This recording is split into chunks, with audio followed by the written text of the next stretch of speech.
Hello மக்களே, இன்றைக்கி நம்ம பார்த்திங்கன்னா கறி குழம்பு எப்படி வைக்கலான்னு பார்க்கலாம் வாங்க. அதுக்கு ஃபஸ்ட்டு அடுப்பு ஆன் பண்ணிடலாம். ஆன் பண்ணிவிட்டு கடாய் வச்சிடலாம். கடாய் வச்சுட்டு கடாய் நல்லா பார்த்திங்கன்னா சூடானதும் எண்ணெய் சேர்த்துக்கலாம். இப்போ பார்த்திங்கன்னா நம்ம கறி குழம்புக்கு மசாலா தான் ரெடி பண்ண போகிறோம். நம்ம கடையிலேருந்தே வாங்கி எந்த மசாலாவும் யூஸ் பண்ணல, வீட்டிலேருந்தே அரைச்சி சேர்க்க போகிறோம்.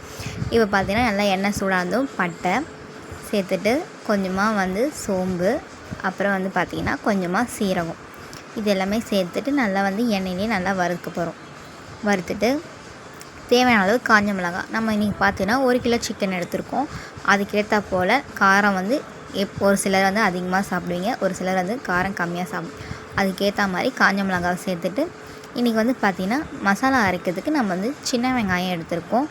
சின்ன வெங்காயம் நல்லா பார்த்திங்கன்னா ஒரு 20 வெங்காயம் கிட்ட நம்ம சின்ன வெங்காயம் எடுத்து அதை நல்லா சேர்த்து நல்லா வதக்கிக்க போகிறோம். வதக்கிட்டு இப்போ பார்த்திங்கன்னா எப்போவுமே சிக்கன் குழம்பு, சிக்கன் கிரேவி இந்த மாதிரி செய்யும்போது நம்ம தக்காளி அதிகமாக சேர்க்கக்கூடாது. வெங்காயம் அதிகமாக சேர்த்துக்கலாம், தக்காளி கம்மியாக சேர்க்கணும், எல்லாம் புளிப்பாயிடும். இப்போ பார்த்திங்கன்னா ஒரு தக்காளி, சின்ன தக்காளி எடுத்து நம்ம சேர்த்துருக்கோம். இதை நல்லா பார்த்திங்கன்னா வதக்கிட்டு ஒரு கைப்பிடி அளவு கருவேப்பிலை சேர்த்துருக்கோம். இப்போ பார்த்திங்கன்னா பசங்கள்லாம் பார்த்திங்கன்னா சின்ன பசங்க இருக்கிற வீட்டில் இந்த கருவேப்பிலை, கொத்தமல்லிலாம் சாப்பிட மாட்டாங்க. இதே அரைச்சி சேர்க்கும்போது இது பார்த்திங்கன்னா கருவேப்பிலை முடிக்கு நல்லது, எவ்வளோ விஷயங்கள் நல்லதாக இருக்குது. அதனால் கருவேப்பிலை இந்த மாதிரி அரைச்சி சேர்க்கும்போது பசங்க அதை ஒதுக்க மாட்டாங்க, நல்லா சாப்பிடுவாங்க. அதனால் கருவேப்பிலையும் ஒரு கைப்பிடி அளவு கொத்தமல்லி சேர்த்து நல்லா வதக்கிட்டு இப்போ பார்த்திங்கன்னா நல்லா வதங்கிடுச்சு. இப்போ இதை ஒரு பிளேட்டில் மாற்றிட்டு ஆற வச்சு அரைச்சி எடுத்துக்கலாம். இதுதான் நம்ம இன்றைக்கி சேர்க்க போகிற கறி குழம்புக்கு தேவையான மசாலா.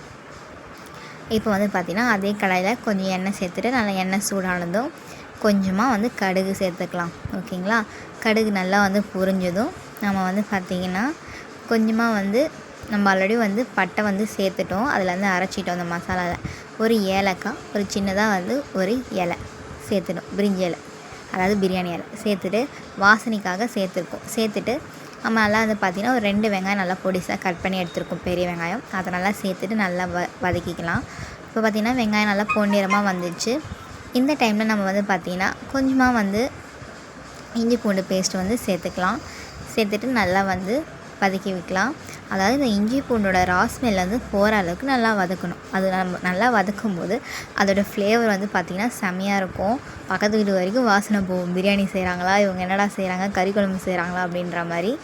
ஸோ ஒரு கறி குழம்புக்கும் பிரியாணிக்கும் பார்த்திங்கன்னா இஞ்சி பூண்டு பேஸ்ட்டு தான் மஸ்ட்டு, ரொம்ப முக்கியமானது. இப்போ பார்த்திங்கன்னா கருவேப்பிலை கொஞ்சமாக சேர்த்துட்டு வதக்கிக்கலாம். வதக்கிட்டு இப்போ பார்த்திங்கன்னா ஒரு தக்காளி, சின்ன தக்காளி சேர்த்துக்கலாம். ஆல்ரெடி ஒரு தக்காளி சேர்த்தோம், இப்போ ஒரு தக்காளி, 2 தக்காளி தான். 1 கிலோ சிக்கனுக்கு 2 தக்காளி தான், குட்டி தக்காளி தான் சேர்த்துருக்கோம். நல்லா வதக்கிட்டு தேவையான அளவு உப்பு சேர்த்துக்கலாம். உப்பு சேர்க்கும்போது இந்த தக்காளி வெங்காயம் பார்த்திங்கன்னா நல்லா ஜூஸ் போல் அப்படியே இதுவாகிடும், வதங்கிடும்.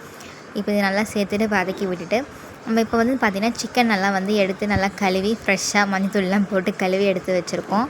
அதை பார்த்திங்கன்னா இது கூட நல்லா சேர்த்து நல்லா கலந்து விடலாம். நல்லா அப்படியே கலந்து விடும்போது பார்த்திங்கன்னா நல்லா அந்த சிக்கன் பார்த்திங்கன்னா சுருங்க ஆரம்பிக்கும். ஒரு 5 நிமிஷம் அப்படியே அதில் வதக்கி விட்டோம்னா எண்ணெயில் அது நல்லாயிருக்கும். அதாவது அந்த நீச்சி ஸ்மெல்லு சொல்லுவாங்க, அதெல்லாம் போயிடும். அதே மாதிரி பார்த்திங்கன்னா சிக்கன் அந்த மசாலாலாம் நல்லா ஊறணுக்காக நல்லா எண்ணெயிலே நல்லா வதக்கினா நல்லாயிருக்கும் சிக்கன்.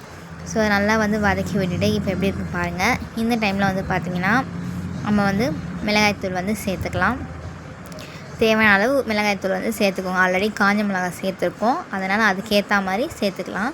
சேர்த்துட்டு நல்லா பார்த்திங்கன்னா மிளகாய்த்தூள் போட்டோடனே எப்போவுமே அடுப்பு மீடியமான ஃப்ளேமில் வச்சு தான் நம்ம கிளறி விடணும். அப்போ தான் அந்த மிளகாய்த்தூள் பார்த்திங்கன்னா அடி பிடிக்காமல் இருக்கும், தீஞ்ச ஸ்மெல் வராமல் இருக்கும். அந்த குழம்போட கலர் பார்த்திங்கன்னா நல்லாயிருக்கும். அதனால் மீடியமான ஃப்ளேமில் வச்சு நல்லா வதக்கிக்கலாம். நல்லா அந்த மிளகாய்த்தூளோட பச்சை வாசனை போகிற அளவு வதக்கிட்டு நம்ம அரைச்சி வச்சுருக்கோம் இல்லையா மசாலா, அந்த மசாலாவை இது கூட சேர்த்துட்டு நல்லா கலந்து விடணும். எல்லாமே நல்லா கறிக்குள்ளே நல்லா ஊறணும், அந்தளவுக்கு நல்லா பார்த்திங்கன்னா கலந்து விடணும். ஒரு இடத்துல இருந்துட்டு ஒரு இடத்துல மசாலா இல்லாத மாதிரிலாம் இல்லாமல் நல்லா மெர்ஜாகிற மாதிரி கலந்து விட்டுட்டு அப்படியே ஒரு 5 நிமிஷம் அந்த மீடியமான ஃப்ளேமில் அப்படியே வச்சிங்கன்னா அந்த மசாலாவோட அந்த பச்சை ஸ்மெல்லாம் போயிடும். இதுக்கப்புறம் நம்ம பார்த்திங்கன்னா தேவையான அளவு தண்ணி சேர்த்துக்கலாம். எப்போவுமே கறி குழம்பு ரொம்ப தண்ணியாக இருந்துச்சுன்னா அது நல்லா இருக்காது சாப்பாடு ஊற்றி சாப்பிடும்போது. ஸோ நீங்கள் பார்த்திங்கன்னா தேவையான அளவு தண்ணி சேர்த்துக்கோங்க. ரொம்ப தண்ணியாக இல்லாமல் ரொம்ப கெட்டியாக இல்லாமல் நல்லா மீடியமான தண்ணி இருக்கிற மாதிரி குழம்புக்கு டெக்ஸ்சர் எப்படி இருக்குமோ அந்த மாதிரி சேர்த்துக்கோங்க. சேர்த்துட்டு நல்லா வந்து பார்த்திங்கன்னா குழம்பு நல்லா கொதிக்கணும். இந்த எண்ணெய் பிரிஞ்சு வரும் கொதிக்கும் போது. அதே மாதிரி பார்த்திங்கன்னா கறி நல்லா வெந்துடுச்சான்னு நல்லா பாருங்கள். இப்போது ஒரு 10 நிமிஷம் அப்படியே 10லேருந்து ஒரு 12 நிமிஷம் அப்படியே விட்டிங்கன்னா கறி நல்லா வெந்துடும். நம்ம ஆல்ரெடி எண்ணெயிலே வதக்கியிருக்கோம். ஆனால் சீக்கிரமாக வந்து பார்த்திங்கன்னா கறி வெந்துடும். இப்போ பாருங்கள் கறி எப்படி வெந்திருக்குன்னு சொல்லிட்டு பார்க்கும்போதே தெரியும் கறி வெந்துருச்சா இல்லைன்ட்டு. இப்போ பாருங்கள் எப்படி இருக்குன்ட்டு. இப்போ பார்த்திங்கன்னா கறி குழம்பு ரெடி. இப்போது நம்ம வந்து லாஸ்ட்டாக வந்து ஃபைனலாக வந்து பார்த்திங்கன்னா பெப்பர் தான் சேர்க்க போகிறோம்.